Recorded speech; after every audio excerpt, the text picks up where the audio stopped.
Dr. Jeff DIY here. I'm going to change the oil on this Hyundai Tucson hybrid. Yeah! The procedure is different than the non-hybrid models, so stick around to see how it turns out. I'm going to save time and money by doing it myself and avoiding the oil change guys and the dealer too. Yeah, let's get it done! First, let's get a little more room underneath. This is a 2025 Hyundai Tucson 1.6 liter hybrid blue model. Remove the cover and then loosen the oil fill cap. Let's get oriented under the car. Under this panel is the drain plug. F is towards the front of the car and D is towards the driver's side. Under this cover is the oil filter. Remove the plastic trim push clips. 2 for the drain plug cover and 4 for the oil filter cover.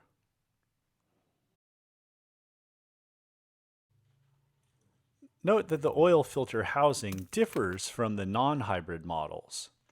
Now to remove the 2 10mm bolts holding the drain plug cover. The drain plug size in this model is a strange 17mm. I had to use my breaker bar here to get it loose. Here's my funnel and drain container setup. Be sure to put cardboard underneath too. Wait for it. Wait for it.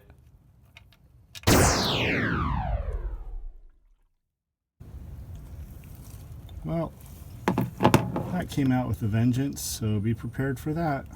Next time, to reduce the force, I'll leave the cap in the engine bay on or just remove the plug slower. You can see the cardboard and the lip of my oil drain container kept the oil from spilling on the ground. It's made in the USA too. Just tilt the container forward and the oil will fall into the hole. No big mess made, really. Just a little minor setback. Here are some replacement filter part numbers. Remove the old drain plug gasket and install the new one. Start the drain plug by hand to ensure it's not cross-threaded. Use a paper towel as you spin the plug to mop up the oil until the plug is in far enough to stop the flow. The torque setting is 25 to 32 foot-pounds. Now for the filter, remove the pin, turn the knob 90 degrees so it lines up with the hash marks. This plug is supposed to allow oil to drain so that when you remove the housing there isn't Niagara Falls. But they don't show you removing it in the Hyundai service manual, so what I'm doing isn't part of their official procedure. But my thought was, what good is this plug for if you don't pull it out? To remove the filter housing, get a 24mm socket and an extension. Watch out for more drips as you continue to loosen it. Oh, there we go. Ta-da! Behold, the oil filter. Clean this area before reinstalling. The filter is in here pretty tight. Wow, it doesn't like to come out, does it? There we go. Remove the old O-ring by push pinching to the side. Then grab the slack and pull it down. Be sure to lubricate the new one with some oil. Don't install the new one dry. That's where the O-ring goes.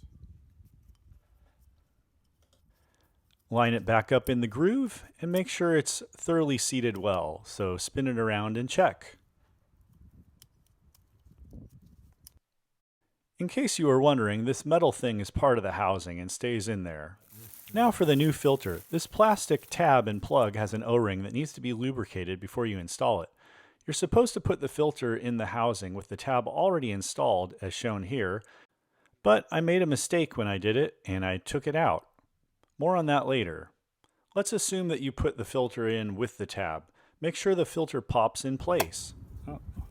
It'll make that nice clicking sound so you know. There we go. Now when I tried to install this in the car, I couldn't get the push tab pin to go in all the way because it wasn't seating in the plastic groove.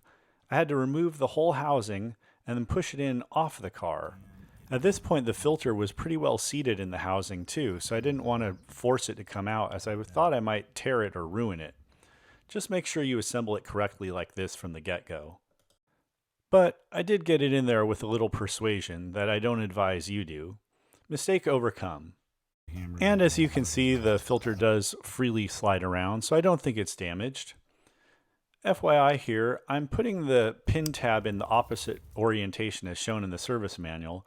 I'll let you know if it ends up mattering. Now let's reinstall the whole oil filter housing. Ensure it isn't cross-threaded. And it's that 24mm again. At least there's no debate here as far as the torque specs, 35 Newton meters.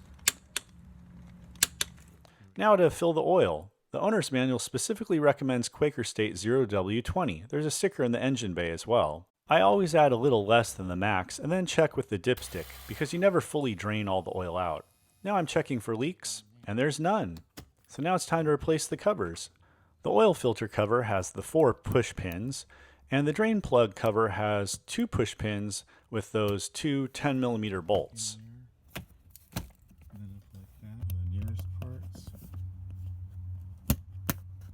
Which I'm gonna snug up now. Alright, everything's looking good. Now it's time to check the oil level.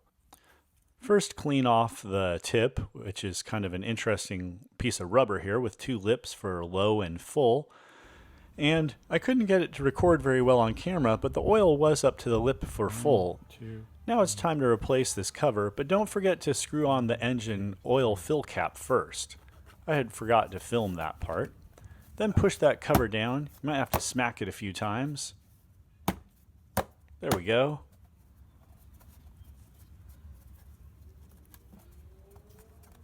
Almost done now. Let's just reset that service required light. Get to your home screen and swipe to the left and press the setup button. Then go to Vehicle and Convenience. Next, scroll down, Oil Change Reminder, Reset. Yes. Cool. Now we go up to Service Interval and reset that as well. If you enjoyed this video, please hit like so it's easier to find by others. Consider subscribing. This is Dr. Jeff DIY. I'll see you the next time something breaks. And don't forget to recycle that old oil.